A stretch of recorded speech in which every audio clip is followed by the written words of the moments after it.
introduce our panel from 4D, and it's Director Tony Vezina. I'd like to welcome them, 4D Recovery Adolescent and Family Recovery Services panel. 4D provides a variety of peer-based recovery services and is a leader in advancing recovery services in Oregon. So I want to introduce them here, and they'll be... Give him a round. Let's give Robert a round. Tony will be facilitating. And we got Harlo here. Harlo and Marisa and Skyla. Okay, Do you know how to put it on percenter phone? Sure. Let me see. There's a pointer if you need. We'll figure it out here.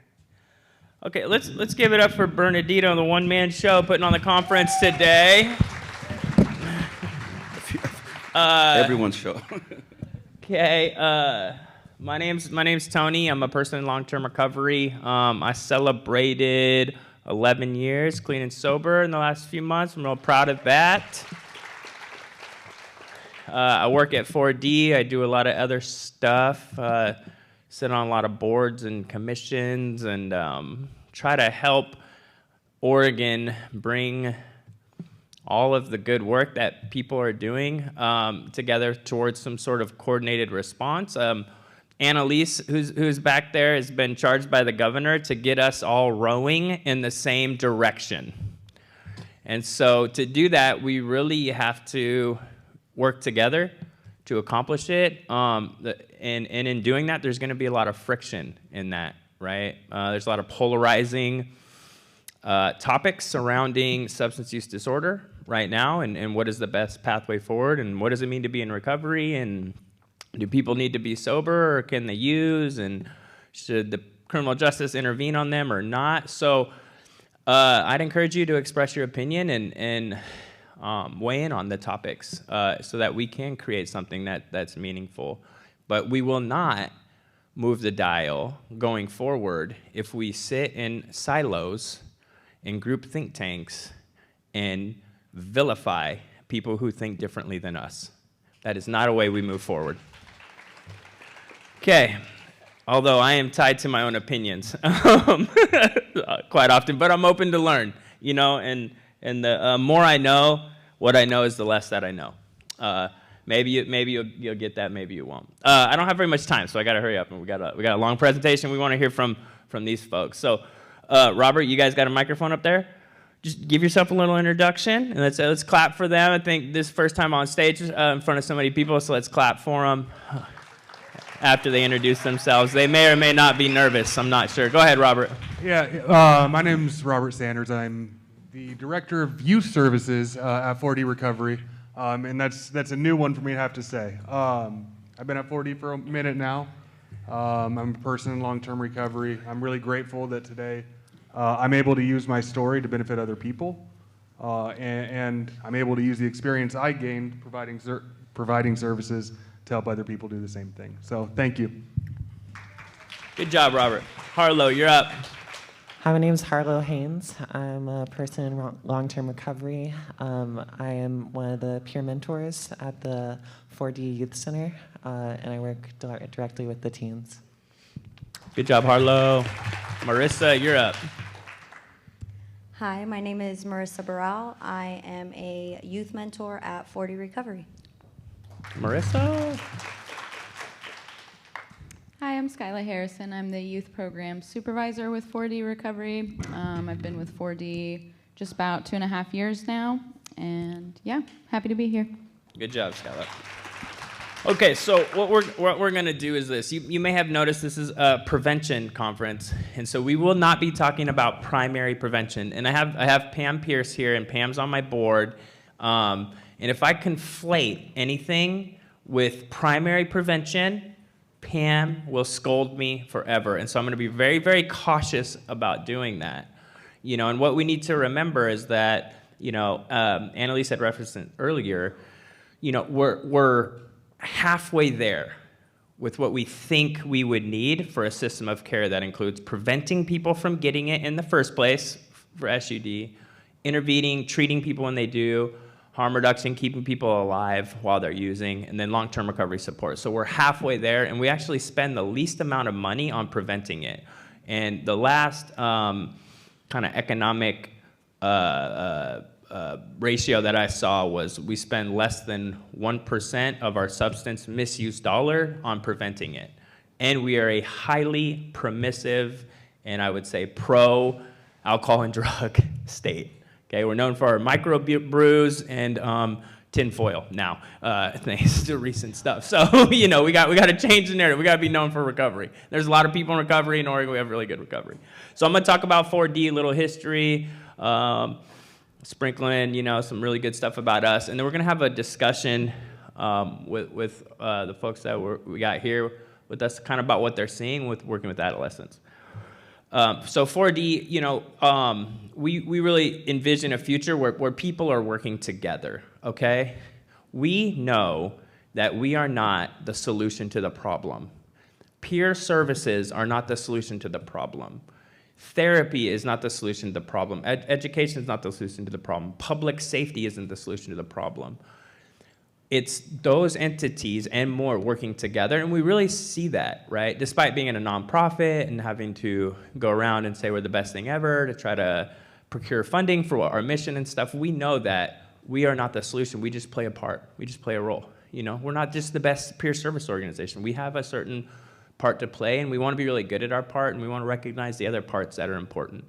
And so our mission is to provide services, peer-based recovery support services right now, in collaboration with other entities. So again, we see ourselves as a part of that, and we focus on young adults. We were founded in 2013 by young people in Alcoholics Anonymous, okay? Young people in AA. Some AA old-timers, you know, we call them dinosaurs or whatever. I'm not saying AA is better than anything else, but they found us, like, in a warehouse hanging out, okay? And these were, you know, professionals who had been in recovery a long time, and they helped us, okay? They helped us figure out how to run businesses, how to apply grants, how to do research and apply, you know, evidence-based practices, stuff like that. And we're really grateful for that, and I'm grateful for that, and we continue to learn and grow. And the only reason we've been successful is because of our willingness to listen to others who have good information and to collaborate and work together and accept the support. We got started with a small county peer grant, okay, from DeVarcy. Some of you may know DeVarcy. He was working at Multnomah County. Now he's starting treatment prisons and stuff, which is pretty cool, I think. And we focused on youth and young adults. And in the beginning, we used a kind of an age model that was codified by Alcoholics Anonymous, where it was like 13 to 35. During that time, there was very limited resources for peer services. And what we found is that mixing adolescents with adults was a nightmare. It was really difficult to create a safe environment for adolescents when you were mixing them with adults, okay, for a variety of reasons. You know, one being is that the adolescents are the only people who come to the recovery center who bring drugs with them to give to other people. The older adults, they don't seem to do that, or the young adults, they don't do that as much as the young adolescents. And also, you know, you have this big age difference. And, you know, people in recovery, after they get in recovery, a lot of times the next shiny thing is, you know, we're going to date everybody and stuff. And so we had all sorts of problems that we had to figure out, okay? And so we moved to only doing 18 and over. And at that time, we had understood there was this big lack of investment. And so we helped start Harmony Academy. I've been a part of Harmony Academy for a long time. And that was kind of our way to begin to create an adolescent-specific solution. Here's some of our service domains. We do peer support. We mix in some public health practices. So we'll mix in some like tobacco cessation, kind of contingency management efforts. We'll do some needle exchange stuff. We have our recovery centers. I'm going to talk about those a little bit more. Focus on youth and young adults. We really focus on inclusion and empowerment. We really want to empower people to take charge of their own recovery. It's really important to us. We do a ton of public education and advocacy, and then we do a lot of policy development, pro-recovery policy development. Now, make sure I don't go over too long. So what I want to talk about really quickly is kind of this lineage of recovery centers, but I also want to talk about kind of this emergence of like specialty services and how you can have kind of a collaborative model that's kind of integrative in nature, but where one organization doesn't do anything. I think either one can work. You can have big, mega, umbrella organization that does everything, or you can have smaller organizations that are really specialty services that are good at doing one thing.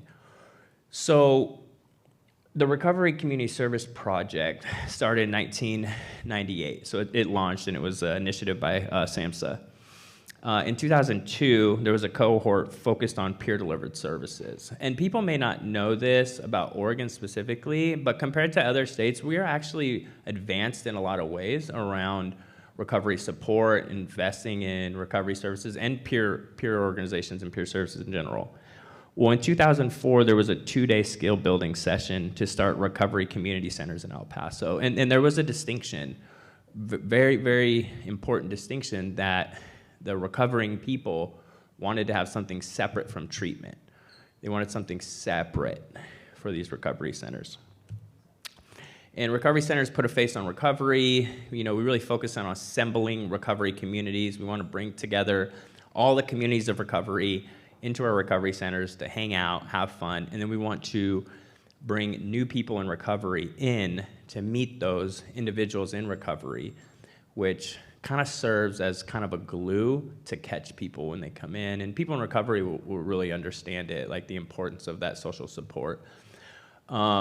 We respond to community needs. We work in partnership with mental health and substance use treatment organizations. We have tons of social activities. And I think we should think of recovery centers as a safety net service, provided outside of Medicaid and insurance reimbursement, and really works to make sure that people don't need to go back to high acuity before they get support again. There's a variety of reasons why that's really pragmatic and sensible. One of them being financially. If we can keep people in recovery, and keep supporting them over the long term, then they don't have to go to emergency rooms. They don't have to get endocarditis. They don't have to, have all these other really costly medical impacts. And then more focus on the human part, like they don't have to become homeless, they don't have to lose everything, they don't have to be demoralized all over again, right? They get caught in a web where people in recovery are supporting them.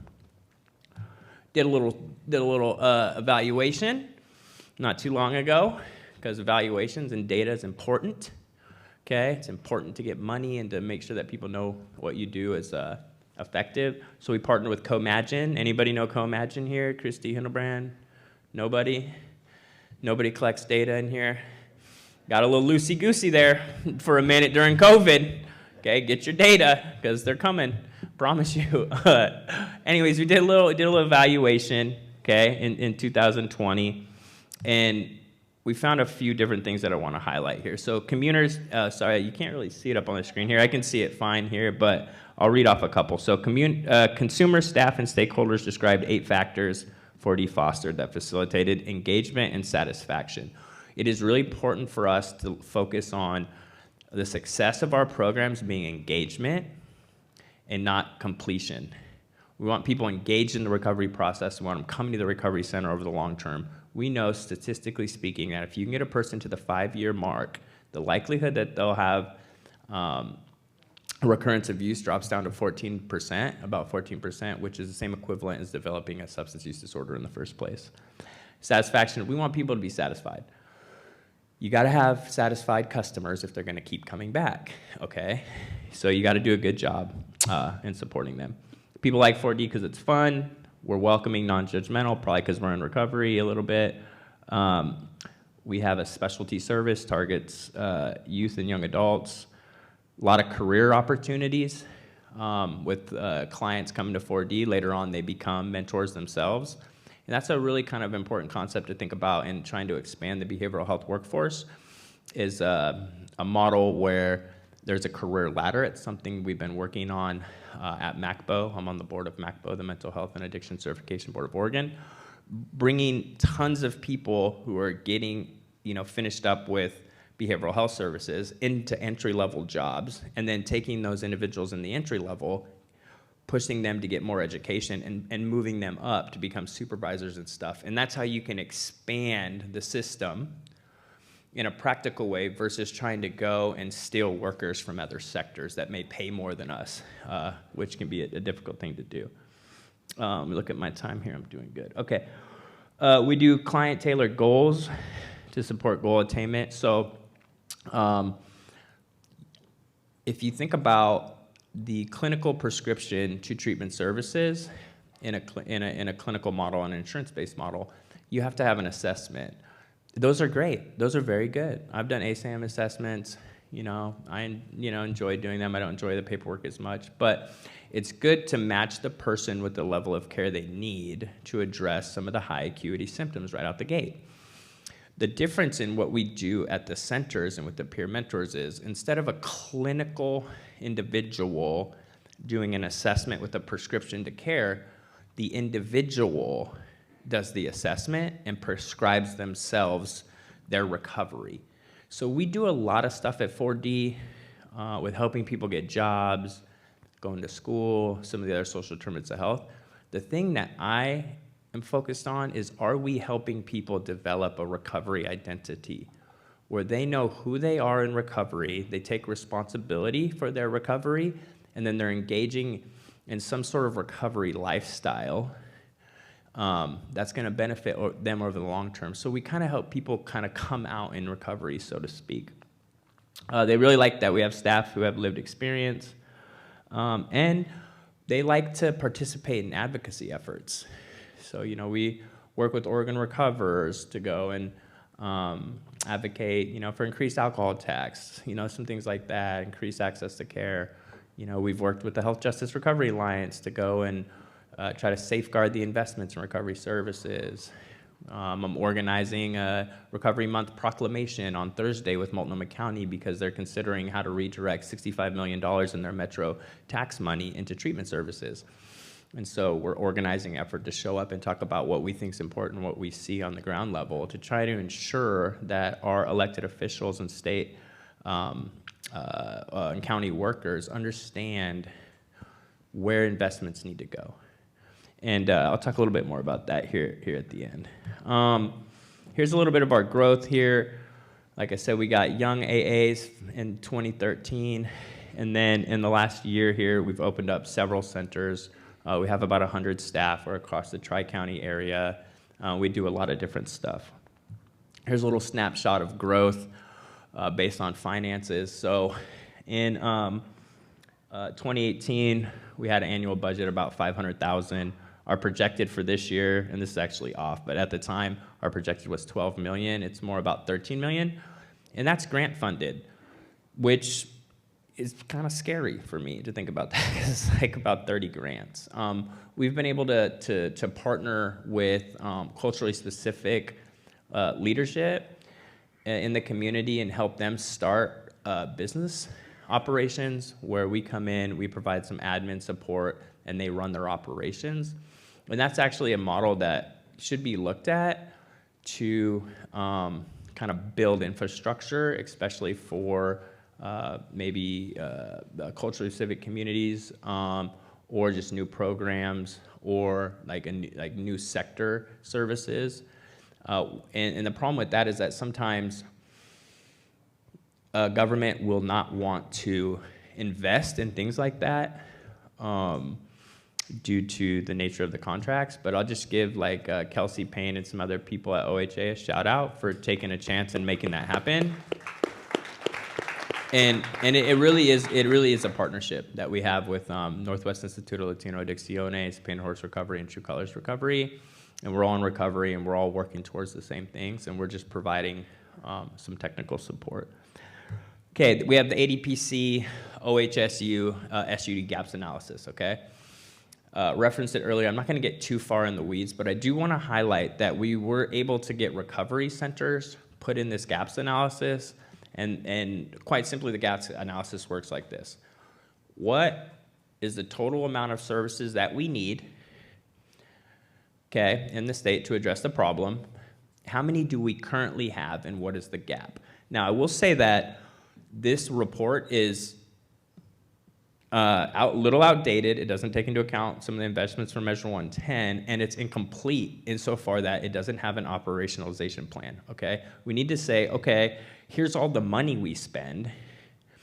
Here's how much money it's going to cost. Here's where we're going to get the money, and here's how we are going to economically advance the market that we're in. Okay, that would make a complete plan. We're not there yet, but I think we're lucky to have individuals like Representative Nelson, who I work closely with, Representative Nose, and the governor's office, who are all committed to do it, and Tana Sanchez, who's the co-chair of Ways and Means, who's in recovery, who's been a long-term recovery advocate in the legislature. So I feel like there's the momentum to keep making advancements. We just have to work to do it. Okay, now we're gonna get here onto the adolescent and family stuff. So here we start off with the recovery center, okay, with the adolescents, and we basically do something very, very similar to the young adults, okay? And then we added some peer support, very similar to our young adults. And then we have the family support, which is kind of the new endeavor we're trying to figure out here. And so I'm gonna let Robert talk a little bit. You got your microphone, Robert?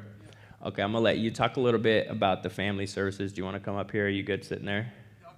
Okay, well, come on up, Robert. He's gonna talk a little bit about our adolescent family recovery service model, and then we're gonna go into some panel discussions that me and Robert facilitate with Harlo, Marisa, and Skyla. All right, thank you, Tony. Yeah, so I think, the biggest difference between the young adults and the adolescent services comes down to the family support portion of it, where we have realized we have to look past just the client a little bit and get the family involved in that process as well. First and foremost, what we want to do is create an atmosphere of recovery, an atmosphere where abstinence is kind of the norm, and we can get these kids peer pressuring each other in a positive way. And so one way that we do that is when we're designing the physical space, we're inviting them to come in. We're asking, hey, what do you think this should look like over here? What kind of meeting would be beneficial to you? What do you want the services to be like? And then we help break down barriers and put that into place with them. When it comes to families, it gets a little bit difficult because a lot of the times the parents have this emotional tie that there's something wrong with the kid and they didn't really play a role in that. And so, what we're trying to do is bring in these family support groups where parents can talk about what they're going through. They can talk about positive ways that they can interact with their kids and break down the wedge that's been put in between them. And then we're also trying to create fun activities for adults or for parents and their kids to participate in so they can start focusing on rebuilding that relationship. Another thing that we desperately need is collaborative service goals. And what I mean by that is community. So we need a network of people that we can refer our clients to, that we can get referrals from. And right now, I'm really happy to hear that there is a new detox facility that opened up, but it's really hard to get our clients that support if they need it, especially if they're on OHP. And so, I think I'm really grateful that Tony continues to be an advocate for everything that we need. But we just want to make sure that, our youth and our families can access everything that they need to. So Skyla, I got a couple questions for you. I want to ask you who our natural partners are and why. Since the youth program has started, we've been working very closely with Harmony. I think some very natural partners are recovery high schools. We mesh really well. We can support their clients very well, support our clients very well. And it's basically just kind of like a wraparound service, yeah. Do you currently feel like you have enough services to support the clients that we have? No, honestly. I think that it's kind of heartbreaking when, and you see this with adults too, I would say more so with youth, but there's a lot more gaps to fall through. There's a lot more holes in wraparound service. There's, instead of detoxing in treatment, you have to detox in a hospital and then go to treatment. And those of us that are in recovery know that it's, anything is an opportunity to leave recovery. And so whether that just be, spaces designed by and for adolescents outside of 4D recovery, I know that for myself, when I was entering recovery as a young adult, I had to recover in spaces for adults. And that was a barrier for me that caused a lot of anxiety. So I think that, we need more community support, we need more treatment support, we need all kinds of stuff for kids. Well, I know as somebody that got sober at 26, and I tried to get sober several times before that, the moment that I was willing to do something was very, very short. Now with youth, it's even smaller. We're very impulsive. Their brains are processing a lot of information really quick. And so if we don't have an availability of resources to get them into services when they need it or when they're willing, that moment slips away and it's hard to get it back. Very true. Skyla, could you share an example of a successful community partnership that has had a positive impact on recovery services? I'm gonna bring up Harmony again. It has just been so great to work with you guys, and one of the best parts of my job is knowing that we are known to the students there. We have 4D ambassadors at Harmony that they influence each other more than we ever really do, and so students that come and find community with us, they then want to go tell their friends about it, and then they're bringing their friends to us. We're really excited to start working with Rivercrest pretty closely too, and I would say that the success of just watching people show up terrified or maybe not fully into the idea of being there when they first get there, and now they're there every single day, and they're trying to stay all the way until close. They're trying to stay past closing. That, I think, is, it's just so much fun, and truly, I'm very grateful for spaces like Harmony. Perfect, thank you. Now I want to ask Harlo, can you share a brief overview of your personal journey to recovery and why you wanted to become a recovery mentor? Yeah, so my addiction started in my teens. It was kind of a way to cope with being a queer person living in the South, all the uncomfortable feelings that go along with that. I knew I had an addiction for a long time, but had no idea how to stop. I didn't have anyone that had recovery in their life, in my life. And eventually I found a person that had long-term recovery and really encouraged me to go to meetings, and that, along with the community centers, is what really helped me stay sober. Just being around other people who have like the same experience as me really help, see that this is possible in my life and see all the good things that can come from it. And I was inspired to give back what I got from those places. And especially working with youth is really special, because I wish I had access to a space like, we're providing when I was growing up. So, yeah. All right, thank you. Marisa?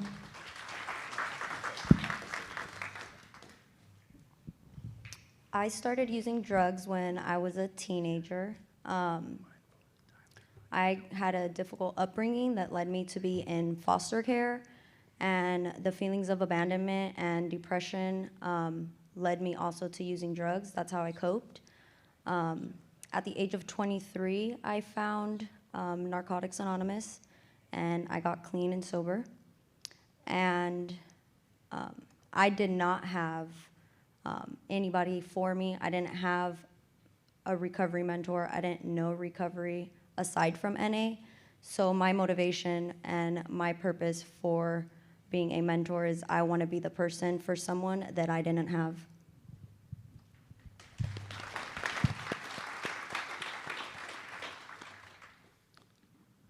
Skyla, would you like to share a little bit of your story as well?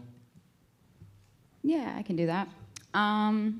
So I also started using drugs at an early age. I was about 11 years old the time I took my first drink, and I was 12 years old by the time I started using drugs. And that progressed for me very rapidly. I left home when I was 15 and, just kind of bounced from area to area. The first time I attempted recovery, I was 18, and I failed diversion 4 times. But and then when I finally came around and found AA and NA and spaces like that, I was 20. So when I first got sober, I lived in St. Helens, Oregon, and I could not drive. Imagine, but I went to 4D for the first time when I was at about 9 months of sobriety, and it was the first time I had walked into a space of recovery where I was not the youngest person in the room. And not only that, I also didn't feel like I was the most messed up person there, so that was cool too. And just that experience of being a part of, like, it is so important for us in recovery, and that moment with 4D was the first time I had really experienced that in my journey. And so I do this work because I really want to create that space for folks and give that opportunity for folks that didn't know what it felt like until they walked through the door. Thanks, Skyla. Okay, each of you really quickly, as far as the service kind of provision goes, tell the audience one thing that you've seen. We've only been open for about a month. One thing that you've seen that's been really awesome right out the gate that you're seeing with the clients, and then one thing that's been kind of a point of interest or something that's been hard. We'll start with Skyla and go back down.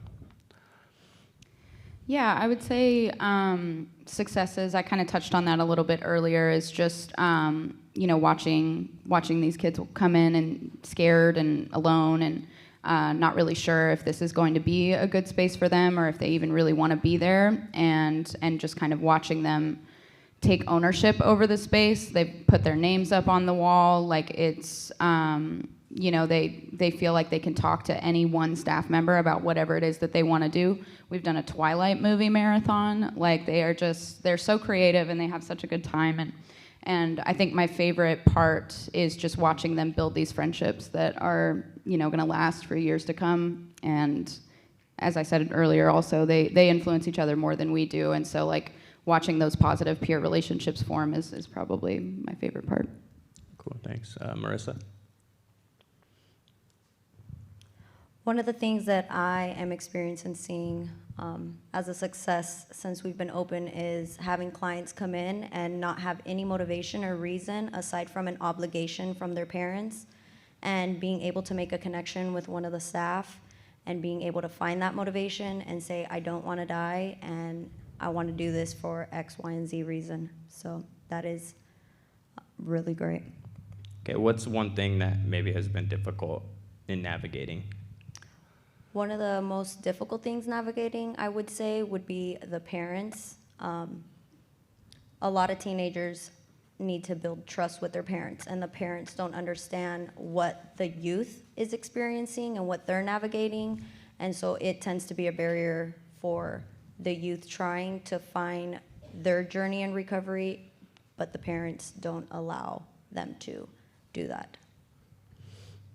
Yeah, go ahead, Harlo. Something positive, and then something that's kind of been a struggle. One of the most positive things is just being able to provide a space where these teens feel comfortable expressing themselves and, going through the highs and lows that recovery has. I had a client that had a really tough court case and was kind of in that fight or flight, response to having to express, what happened to them. And I was able to, get them to open up and feel those emotions. And they said that this was, the first place they felt belonging in their recovery. And so getting to provide that is so special. And then one of the hardest or the biggest struggles has been the peer influences. We have just opened up and, are starting to create that space of positive peer influence. But, just kind of breaking down those barriers, because when you're a young person, it's like your friends are your whole world. And so, getting to build up a positive peer support group around them is definitely a struggle with the lack of other community resources. Cool, thanks, Harlo. Bernardino, did you want to do a couple audience questions? I think we're done at 1:30, which gives about 5 minutes. Okay, yeah. Do you guys have questions for us? We solved it all. We got one hand up there. Right there in the middle, back right here. So, straight there. Yeah, raise your hand before the question gets asked, and I see you too. We're in a good space right now because we do have like Annalise at the ADPC, and we do have a lot of people like Chelsea and stuff who want to do something about the problem, and there's beginning to gain kind of a political awareness of the lack of support. And so I think over the next several years, there's a real opportunity to do something meaningful. But again, that means that people are going to have to participate. And everybody's going to know you can't get everything you want, and we're going to have to agree on something in the middle. But you've seen Representative Nelson. I've been talking to him about some sort of legislation. Representative Nose is open to it as well around advancing the adolescent system. But we're going to need to know what the problems are to fix them. So we're going to need you as thought partners in that process. Go ahead with your question. It's not really a question, it's more of a comment. Okay. I just wanted to say that I wish I would have had this leadership when I was going through it when I was younger. So I'm very grateful that you guys are there and putting yourself in a place of vulnerability to help others. Oh, thank you. That's all them, although I'm getting older, but the kids seem to like me and think I'm cool still.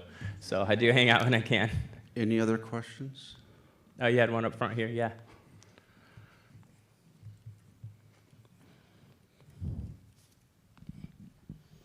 Thank you. I just want to thank you guys so much for being here and not allowing the streets to take you. I'm also a youth that was experiencing homelessness, and I wish I had somebody like me, so I became her. And so just out here doing the damn thing, and sorry if that hurts anybody's ears. But you really should just pat yourself on the back, because that's so badass. I love going into a room with a youth, and they're like, "You're a substance abuse counselor?" I'm like covered in tattoos. I literally have crazy colored hair, and I'm like, "Yeah." And they're like, "Are you sure?" And I'm like, "Would you like to see my piece of paper, or we could just talk?" And so my big question is, I'm new to this world, and it's so inspiring. I come from the world of youth experiencing homelessness. That was my last job as a case manager.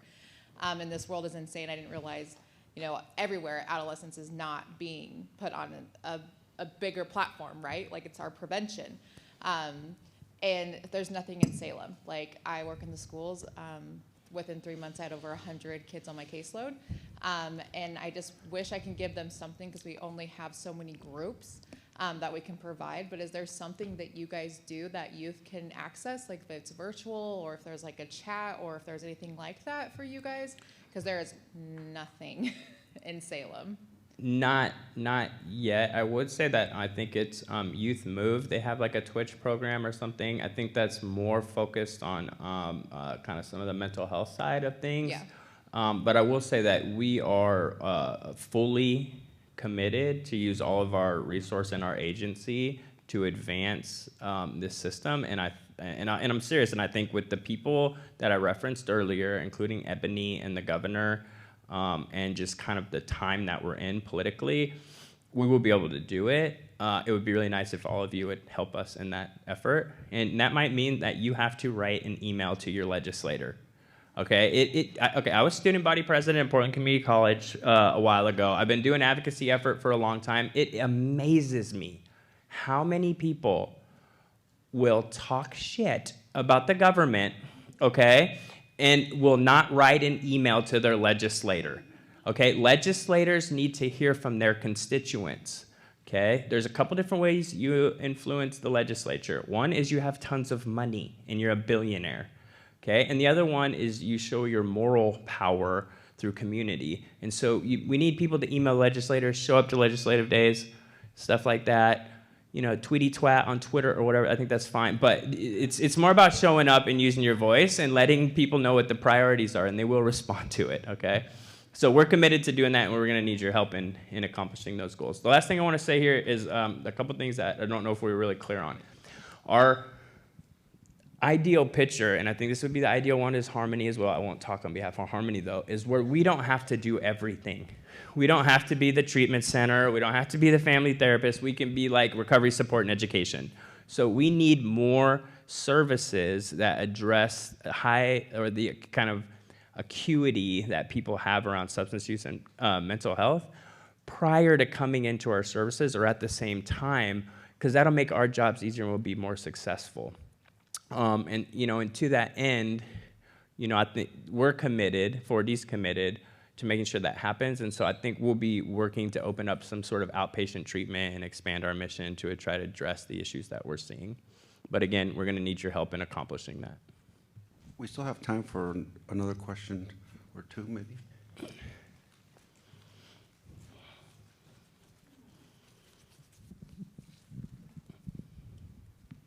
Do you find that the families, the youth that are coming to you are from a certain,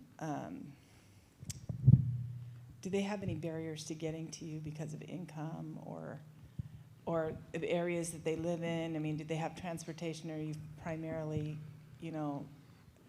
word of mouth? Is there, diversity, or how do you find your... Let me answer the first one, and you can answer who we actually saw. So we're lucky to have funding right now that makes us extremely low barrier so that anybody who walks in can get services they want, and that's really a testimony to the funding design of Measure 110, and Bernardino and Kelsey and some of the other people at OHA who helped us design that. So let's give them a round of applause for doing that. Now, specifically the demographics and where people are coming from and the families, I'll pass to you guys. Go ahead, Skyla. Yeah, for me, I think what's been very impactful is just working to have a very diverse staff, and I think that that's been helpful. And yeah, as for barriers, not charging for services is helpful when it comes to an income barrier, but what I'm noticing is a common thread among parents and families that come in as a group together is just we are almost like the last door on the left in that way, where it's just they have exhausted almost every other avenue, and like relapse is so prevalent and so common that maybe it's not necessarily that they just aren't unable to get into treatment, but they've been in treatment before. And a lot of parents have to send their kids out of state in order to go to treatment, especially if it's something that's very high acuity. And so a lot of parents don't have the resource to send their kids out of state. And so it's just an overall like overburdening of the system that we do have in place. Yeah, and we've only been open for a little over 30 days, so we're really beginning to identify all the things that we thought we knew were true that may not be true, and then the things that we didn't consider. So those are like questions that we'll flesh out, and we'll be taking a look at, hey, who are the demographics? Who are we serving? Who are we not serving? Are we not targeting certain communities? Are there already programs that exist that are supporting certain communities that maybe we should be referring to or whatever? But a lot of that kind of evaluation exploration is yet to happen because just we've only been open for a few days, And how many clients do we have so far? 26. Okay, so we have 26. I think we have a slide. Okay, we got 26, 61% reported improved family relations.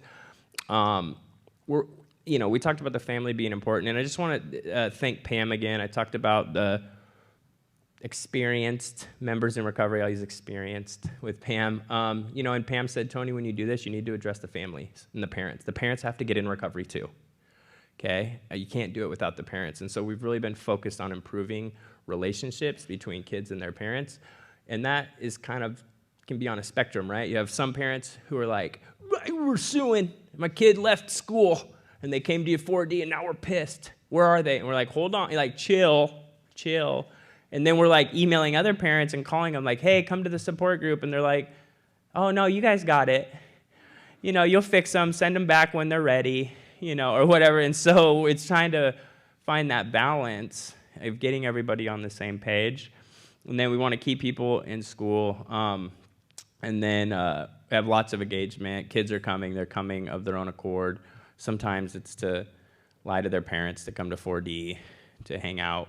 and get high, and we address that and let them know that's not what this is. You know, we're not your scapegoat for your parents. You know, this is about recovery. And most of the time when you have those kind of real conversations with teens about what it is we do and the importance of it and their role in it, and that they're leaders in creating this space for their peers, they take ownership of it. And so that's our kind of empowerment model, is not being 100% coercive, but having really strict boundaries about what we do and what we don't do and what the expectations are.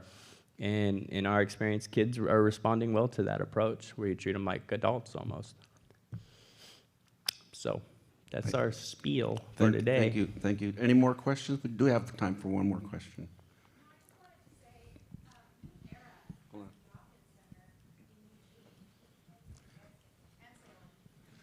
on. So that might be an option. Yeah. Megan's saying that Youth Era has a drop-in center in Salem, and I did think about that when you mentioned it. Portland Metro, Eugene. I think there's like 3 or 4. Yeah.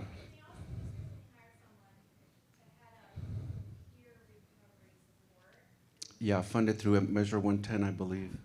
Mm-hmm. Did you have a question? Measure 110.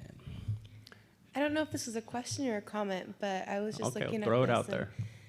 From 7-1 to 8-31, and you know, more than half, way over half of these people improved relationship with their families. Like, that's a really, really, really interesting thing.